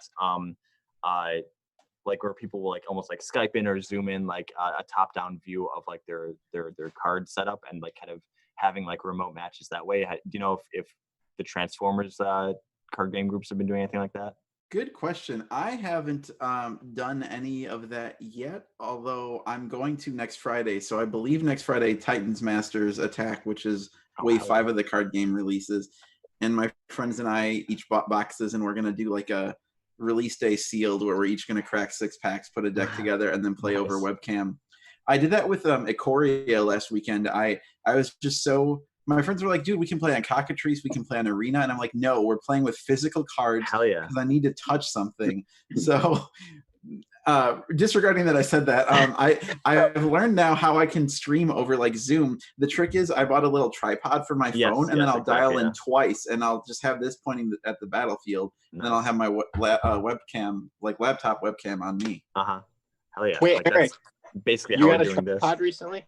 Just a phone tripod. It was like $20 at Best Buy. I'm dead serious. I was going to get a phone tripod for this podcast. I was going to say the way we've got it set up right now is just kind of, I assume, like leaning up against a corner or something, but yeah. I think it's a good idea. And the other thing is like webcams themselves are impossible to find right now. It's like water in the desert. That's kind of the bummer is, like as part of we're trying to set this up and like, get more angles and like more content that does require more cameras. Like, yeah, the bummer of it is like there's kind of a drought right now. So we're kind of making do with what we've got. So it went from where I sold out of toilet paper to webcams. Yeah, I don't think people are grasping what this virus actually does. I get it though. Like everyone feels like they can be a content creator now. I mean, I just bought this so I can podcast at home, and I hope it's sounding good to all of you fine people. I was gonna say, dude, content creation. I gotta say, like since the quarantine, I'm not gonna name any names, but some of the YouTube channels I frequent, they've had to like up their like output, and it's like you're starting to see like, wow, you didn't have enough material to be putting stuff out every day. So I'm glad that we only do twice a week because there's enough time in between for stuff to happen that we could talk. Man, doing that every day. That's got to be rough, man. Yeah. Especially when there's no news happening. Like, you know what I mean? There is some news. For those who don't know, the comics first week of comics back. It's true. Yeah, it was a lot of. We should talk about that since we're so nerdy. Which one? Did you guys catch this right before we went live? It got officially announced, like officially official. HBO Max, when they launch, will have the Snyder Cut of Justice League. Oh yeah, you had mentioned that. Yeah, that's awesome. Yeah, and they're spending, I couldn't believe this. They're spending $20 million to finish the film because I guess it's not done yet. Oh, weird. They're going to like do reshoots and let's reward Zack Snyder for his output. That seems like a reasonable thing to do. Oh, wait. So, Eric, we did. The voice of God coming in there to drop that off. So, dude, we should like retro talk for a second. I was gonna say, you talking about Zack Snyder and movies. Yeah. The first Comics Corner book club that we had was the Watchman. So we had, we read the graphic novel, of course. I watched, Johnny did too after the fact. We watched the Zack Snyder movie too, and like kind of talked about both of those. What are your thoughts, I guess, on Watchmen the comic, and then also maybe versus Watchmen the movie? I love Watchmen the comic. I think it's one of those rare books where like the hype is totally deserved. Yeah, exactly. Somehow the first time I read it, the end hadn't been spoiled for me. So when you get to the speech where Ozymandias is like exactly the 35 minutes later speech, right. Yeah. And I didn't know that was coming, and so it like knocked me on my butt, and I was like, somehow that was the same for me too. Like I guess it was like early enough, like internet days where, like it wasn't like constantly always out there. And, like it was an old enough comic where it's not like it was just fresh and like getting spoiled. So yeah, like I had no idea that the ending was coming too. But yeah, like it's still impactful. Even like having read it, like, and like seen the movies and stuff like that. And like when we reread it, it still had like that same kind of punch too of just, the great writing and just a great moment. So. seriously, I do not like the movie at all. I think it starts really promising, and as it diverged, like the opening credits, I think are great with the Bob Dylan montage. Yeah, exactly. Yeah.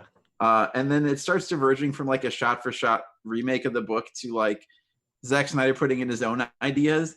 And by the time you have lost the space squid, I know some people think it's stupid, but to me that's the point. Is like it's this weird alien thing.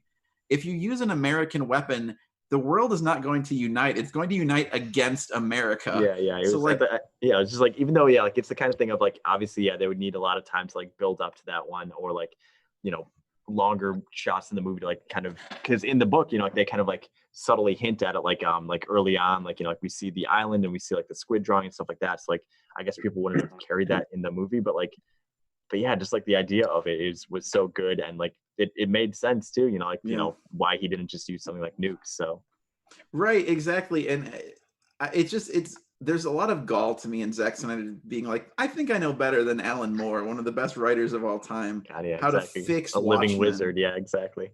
That primed me to like not want to watch the HBO series, and I only watched it because of the reviews, and I thought that was awesome. I want to watch it again.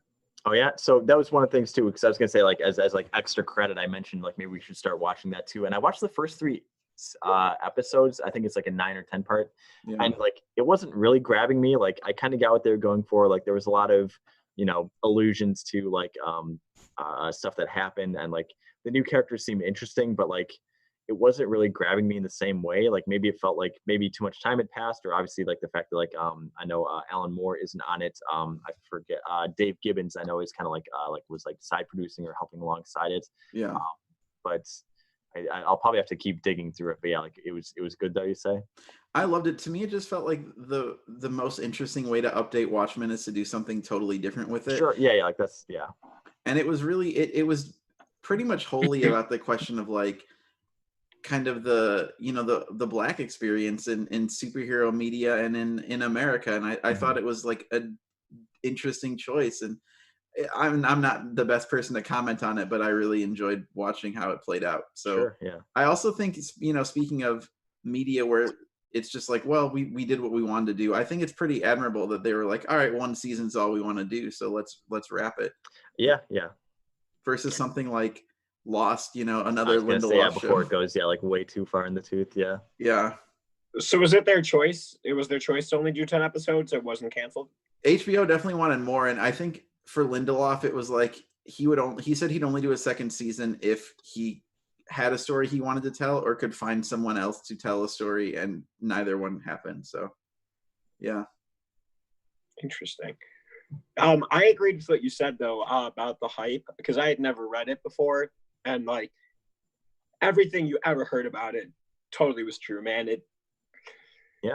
It's And speaking of like the same way that like Transformers, like having like the Wikipedia like open next to me as I was reading it too, like like we had the annotated version of the Watchmen too, and there's just a lot of like great insightful stuff there. So there's a lot to go for in that one. It is dense. Watchmen is a very dense text. Yeah, it was hard. I thought it was kind of hard to squeeze it into the 2 hours when we talked about it. Like you could stretch that over like 6 weeks of podcasts. I mean, like 2 hours each chapter, basically, with like the amount of like historical like allusions that are happening, and then just like the everything that's happening within the story too. Yeah, it's crazy. Eric, did you do anything with like the Doomsday Clock? Did you follow that at all? Mike and I were talking about. Oh yeah. I did. It's interesting. I really liked how Rebirth started as like this meta commentary that the darkness of Watchmen has infected the DC universe, because like in a very real way that's true. Yeah. And I thought bringing Wally West back as like this person who knew about it was fascinating. There was a gentleman who someone I met through the store who I remember he was so excited about Doomsday Clock because he was like, I can't wait to see Justice League versus Watchmen. And I kind of in a very like arrogant way was like, oh, I don't think it's going to be like that. And then it was like that. And it felt like such a weird choice to like make it so literal when like you're talking about this very symbolic thing, like to actually have the comedian and the Joker fight is like this is not what really this lost is the thread. Yeah, about. Yeah. But I did like the finale, which was a very good Superman issue. It's unfortunate that it took like 3 years and 11 issues. That's a whole other thing too. Yeah, it was so like how long it was stretched out, because I know that like pushed back a lot of like DC's other plans too, because like they were like trying to like, you know, the end of this was going to like lead into like the new like 5G or whatever like new like you know, era for DC stuff was, and like, you know, it's like, well, since this has been like pushed back for like, you know, 3 years, like how are we going to keep up with it now? So like they kind of just scuttle a lot of stuff.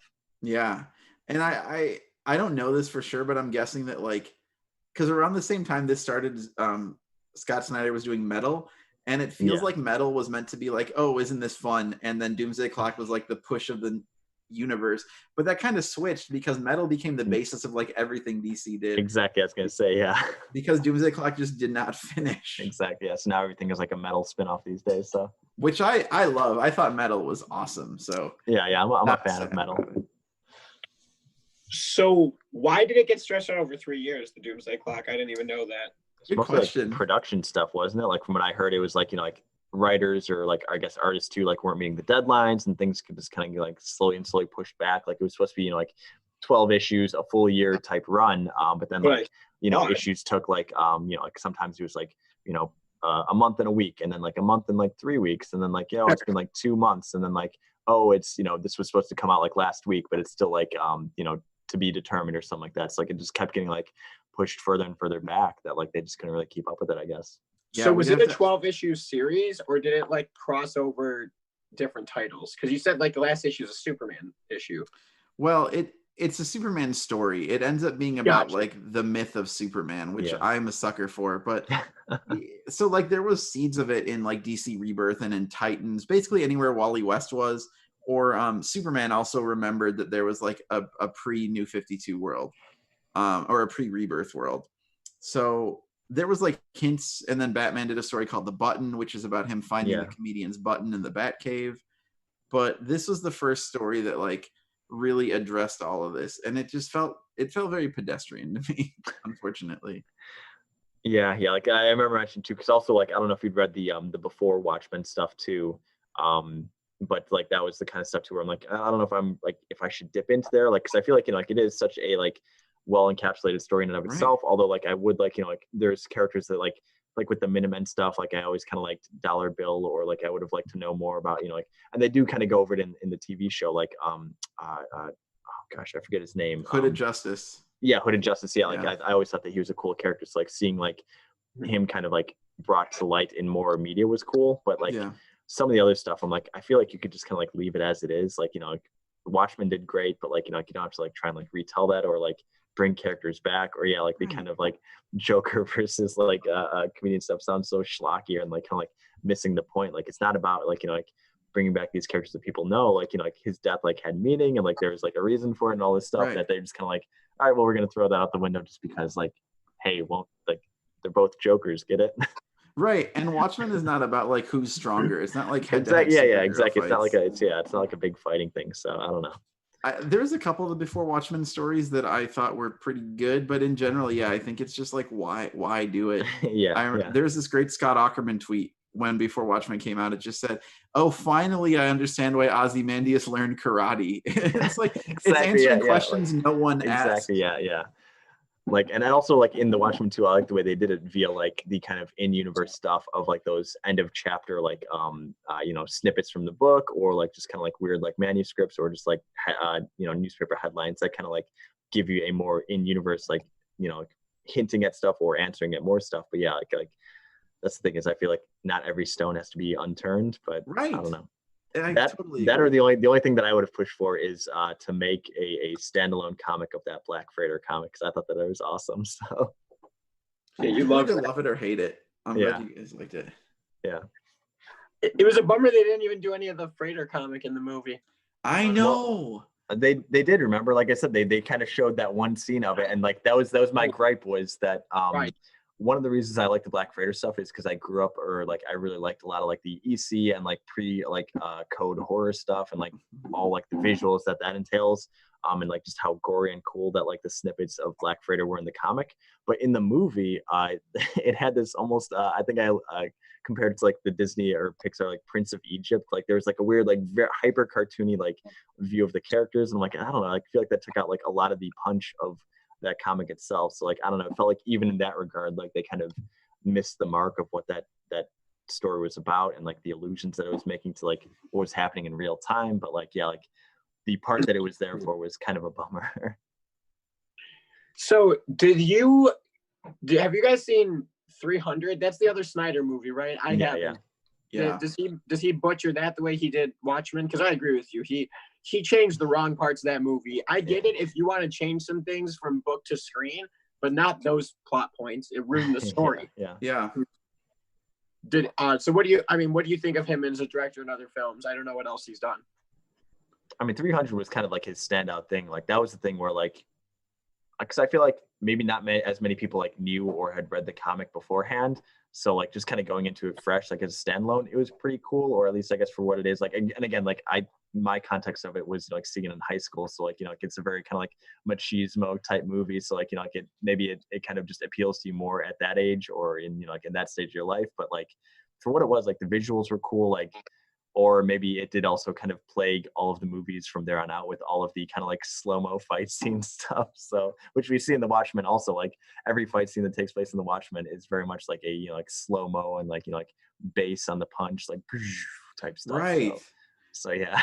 Which I feel like in Watchmen, like that's the scene where I started to turn on Watchmen is where Laurie and Dan get mugged in the alley. In the alleyway, yeah. And it's played as like this like triumphant thing, like they're kicking ass. But exactly. I think in the book, it seems like that scene is there to show that these people are not glamorous, that they're like out of shape and they can barely fight off these. Yeah. They're like panting and like, like just barely kind of scrape by and that stuff too. Yeah. Like it's not about like, oh, check out like how cool we still are. Yeah. Yeah. I mean, I agree with you, Mike. Like I saw 300 not having any opinions about Zack Snyder, not being familiar with the book. And I remember liking it, but it's been so long. Yeah, exactly. Like I feel like if I were to rewatch that, probably not hold up, but I don't know. Yeah. Agreed. Hey, can you guys hold it down for like 2 minutes? I'm gonna run to the bathroom. Not even Sounds 2 minutes. Good. Yeah. No, I'm just gonna mute me. So. Exactly. So I think we were talking about Transformers at some point. Yeah, and all sorts of things. But yeah. So I don't know. Altogether, I think this was like a pretty good choice for kind of jumping into Transformers.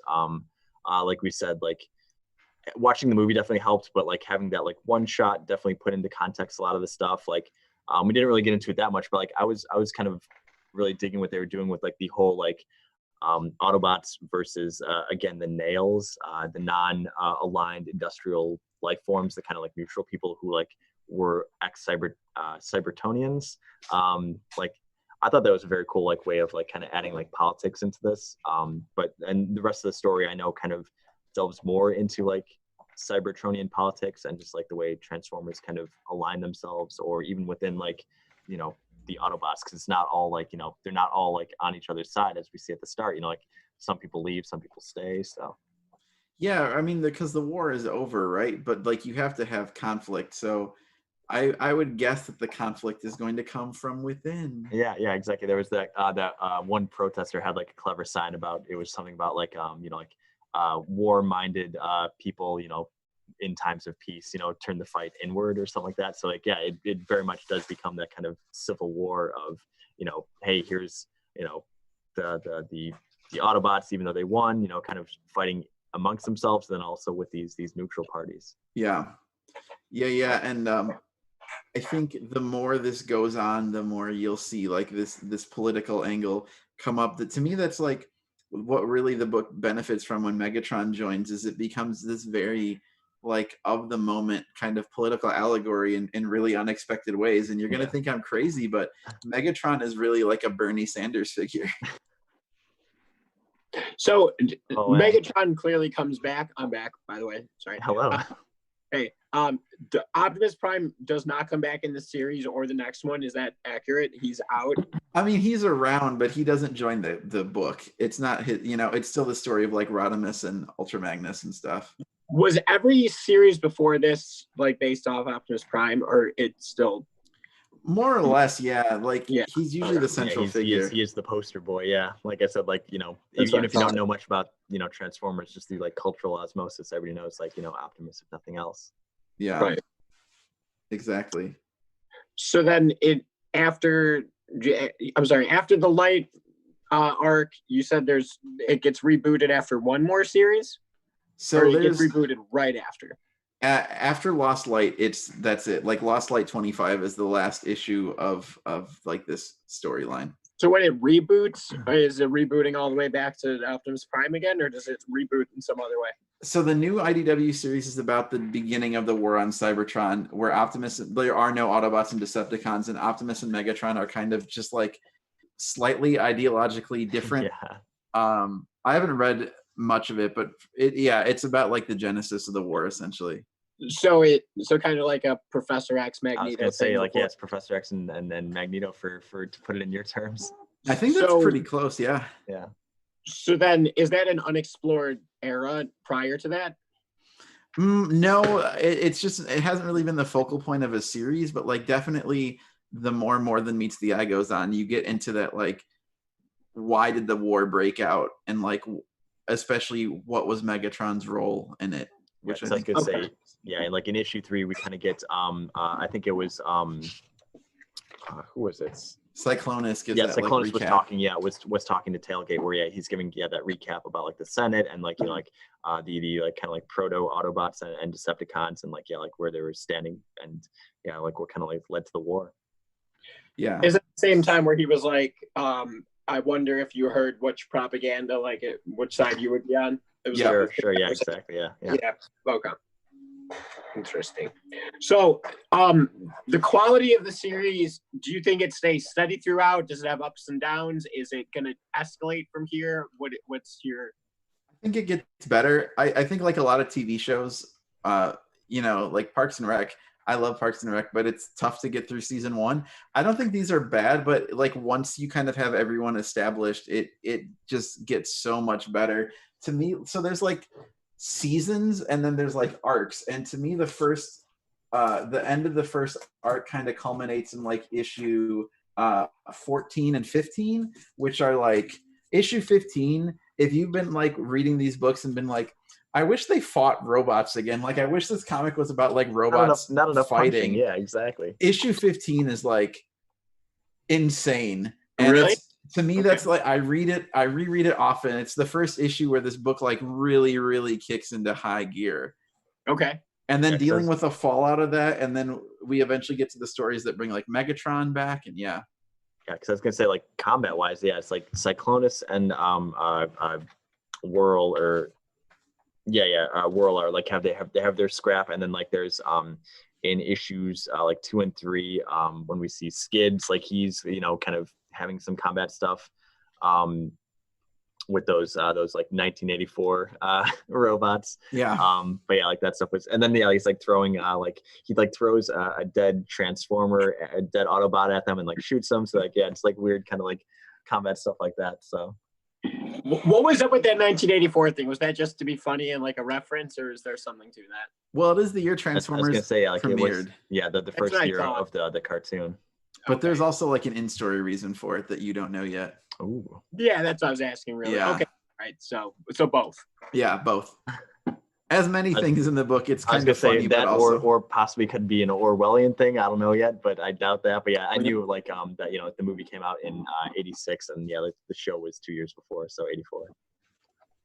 I don't think the Orwell thing is totally off base, honestly. I think that's probably part of the feeling of it all. But you'll see if you keep reading why they say 1984. Yeah. I think that's one that we probably will read. So, Johnny, any final thoughts on the Transformers, the More Than Meets the Eye, Volume 1? I do have one more question, actually. Sure. Was Tailgate a character before, or no? Was he introduced for this? He's from the original toy line. Came out in 1986, but was like barely in anything. He's in a couple episodes of the cartoon. Doesn't really have a personality. Okay. I don't know that any comic had ever dealt with him before. So there's a lot of characters that like they get their time to shine. Just like background characters that he fleshes out. Yeah. Yeah. I think in part it was like editorial mandate of like, you could only take so many like known characters. Oh, so sure. Yeah. I remember he said he had to like negotiate for Ratchet because Ratchet is like a big name, and you know, IDW didn't necessarily want him to take Ratchet off planet. Really? Yeah. Okay. So final thoughts. I liked it. Yeah, I liked it a lot. But like I said, it made me think I want to learn more about the lore. So I'm going to go back and reread a bunch of stuff. I want to continue the series, but I probably, for my own personal desire, want to go back and fill myself in before I do that. I was going to say, you should watch that movie if nothing else too. That's just a fun one to do regardless. Yeah, so. I am going to. Yeah, exactly. Yeah, it did kind of flew by. I'm like, yeah, wow, it's already over. Really? That's a bummer. Yeah, I mean, I love that whole 80s animated. Anything hand-drawn animation can get my attention. So yeah, some great like anime animation, and then just great soundtrack too. Oh yeah. Wait, there is a Japanese version of that movie, isn't there? I don't know, but I mean, like the studio that did the Transformers was originally a Japanese studio. So okay, so it does have the style. Anime feel. Okay. Oh yeah, very anime. I was gonna say I was a big I enjoyed it too. Yeah, there was kind of like the growing pains, or at least kind of like whiplash at the start of like a lot of names, dates, events and stuff like that kind of coming at once. But as we read further, it made more sense. And then also I really like the art too. So kind of growing to kind of recognize the different characters in and outside of their transformed state, because that's one of the things that kind of caught me off guard a few times too, was somebody was talking and they were in their their alternate state, and I'm like, wait, who is this guy? And I'm like, oh, we already know him. I'm like, oh, that's that guy. So that kind of stuff took some getting used to, but beyond that, it is really enjoyable and a great way to kind of jump onto the modern Transformers line. So yeah. And Eric, I was gonna say, I think we've made some converts. Yeah, but yeah, any final thoughts from Eric? I mean, it's my favorite, and I know that that's a big me thing, and that not everyone is going to be susceptible to Transformers, but I think even you guys can tell for a licensed comic about toys, the quality is obviously they care a lot about it, right? And it only gets better from here. And I think the more you go on, you become really attached to some of these characters, and some of these characters will ultimately break your heart, and other ones will make you feel really good. Yeah, I mean, you make a good point there too, because again, having watched the movie beforehand, not that there's anything wrong with that movie, but it is very much hey, here's a licensed, we're killing off characters in this movie, cynically, people think to just sell new toys, or right. They're adding new characters here just so you could go out and buy the new version 2 or whatever of a character. Whereas in this one, it seems the deaths and introductions of characters are actually impactful and have meaning. It's not just we're just kind of filling out, adding more characters just so we could have a sweet toy line down the line. So yeah, because it's not tied to the toy line at all. Exactly. Yeah. Really, the toy line would follow the comics in this era, especially because there was a cartoon for kids' toys, and then the collector's toy line would just do whatever the comics were doing, which is awesome. That's why I have all these cool toys behind me. Exactly. Yeah, we got the squad. Yeah, squad goals. So yeah, I definitely look forward to reading more of these ones and kind of learning more about the characters of the Lost Light. Nice. Yeah, I'm gonna stick with it. So hell yeah. I guess real quick then, Johnny, any ideas for, or Eric, if you have any suggestions too of our next week's book club book? We had tossed around a few ideas. The Ultimates have been demonized as an option. So we're kind of I wanted Eric's opinion. I thought it'd be cool to have him. Yeah. Chime in. So far you've read Watchmen, you've read Batman Year One, you've read Marvel's Transformers, and what am I missing? Thanos Quest. Oh, so that's the only one of those I haven't read, but the other 4 are all very good. So good choices. Marvel's is probably my favorite Marvel comic story. Well, what kind of stuff are you looking to read? I'll step back into my old comic seller role. All sorts. So exactly. Yeah. Please walk us through the aisles here. So at the start here, it was mostly because we were, for people to follow along at home if they needed a copy, it's something that we would, have on hand, or was kind of we refer to the Watchmen as the Citizen Kane of comics. It's one that people have either read already or have a copy nearby, so that way people could kind of join along. But now that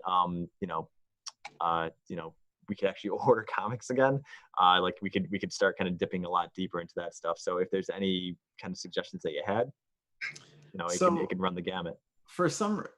Just because I want to be able to talk about it with Johnny and with you, Mike, because I'm always like trying to find like the newer stuff. I feel like I'd love to hear you guys talk about Mr. Miracle, which is like mind-blowing series from the past year.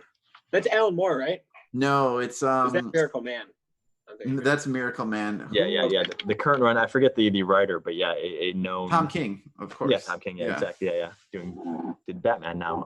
But yeah, the Tom King, Mr. Miracle. That's only like it's like 10 issues or less. It's 12. Yeah, 12, but you can get it in one volume. Yeah, exactly. Yeah, I was gonna say I know we've got the collected volume of that, but yeah, that was one that I heard as far as a modern storyline. So yeah. If it's 12 issues, do you want to break it into 2? I mean, we could probably still talk about it, or is I guess Eric, you might be the judge. Is it too dense to kind of cover in possibly 8 hour sitting? Yeah. If it's Watchmen, I'd say 2. If it's not that, it's not as dense as Watchmen. Mostly in part because modern comics just read quicker. There's like more. I was gonna say Watchmen is like it's just like a paragraph per like cell. So. Yeah, true. Okay. Yeah. I'm down for that. Hell yeah. So there we go. We could put a pin in that as our next week's suggestion is the that series. And let's see here. I think we had a couple copies too. So we could look into if people who are watching at home want to join in, they could call into the store. We've got you could email comics@pastimes.net, and we got the shipping as an option, or curbside pickup is now available too. So there's ways to kind of reach out to us if you want to join along and read along with us. So we'll have that for next week. That'll be our option. So let me mark that down real quick here. Which it's the 2017 series. I'm trying to pull some stuff up on it. Yeah, 12-issue miniseries by Tom King and Mitch Gerads. Yeah. It wrapped up like handful of months ago, like less than a year. So it's still pretty new. So yeah. Okay, cool. Sold. All right. It kind of looks like Iron Man and the Vision mixed together or something weird like that. Or he looks like Mr. Miracle. Yeah, he does kind of look like him. You're right. Weird. Kinda. I will say, Johnny, if you don't like Jack Kirby, this one might be tough for you. This is a Kirby character. As an anti-Kirby stance, yeah. I'm never ever sharing an opinion again. I'm crucified. Yeah. We've infringed upon your trust in the Johnny Secrets section. Yeah, apparently. Shoot. Well, so it sounds like we're wrapping it up. So thank you for being here. I was gonna say thanks to everybody who hopped in the chats, like Ron and Zach and Facebook. That again is facebook.com/pastimes. We also are streaming out to Twitch, where also it'll be archived. So twitch.tv/pastimesonline. It's also going up on YouTube. Again, you can reach us through comics@pastimes.net. If you have any either suggestions, questions, or like we said, if you want anything sent out to you, because we are doing curbside pickup now. So from Mondays to Saturdays from 2 p.m. to 6 p.m., any of the comics that come in, because now again, comics are starting up, you can reach out to us there as an option. And then Eric, as a reminder, what have you been keeping busy with these days? I am one of the founders as well as the director of games and retail for Chicago Board Game Cafe. You can get dinner and a game through our takeout window or delivered within a 6-mile radius. If you go to chicagodinnerandgame.com, our food is really, really good. It's not the typical board game cafe fare. Oh, yeah. And we got a nice little selection of games that maybe you aren't as familiar with, but we also have a text line where you can text our game teachers if you are really confused or would like help, or just a person to talk to, and they will set up a Google chat with you to help you out. So chicagodinnerandgame.com. All right, awesome. And thanks again, Johnny, as always, for joining us. Sorry about the technical difficulties when you're out on the road. Our man on the street. Yeah, don't let it happen again. Exactly. Mike, for apologizing for my mistake. But yeah, thanks again, Eric, for joining us for this. It was a lot of fun. I'm sure we'll probably try and reach out to you more often for these. It was a good time. Got sidetracked a little bit from the Transformers, but that happens. Sometimes these go where they want to go. I got stuff to say. Exactly. Yeah. Right. We're here to listen. Also, it's been a while since we've seen Eric, so we had to catch up too. So I've been here the whole time. Exactly. But yeah, thanks again for everybody joining us. feel free to tune in. We'll be back next Tuesday at 4 p.m. And yeah, we'll be talking more comics. Sweet. So be sure to tune into that. And remember, not all heroes wear capes. But Mr. Miracle does.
Bye.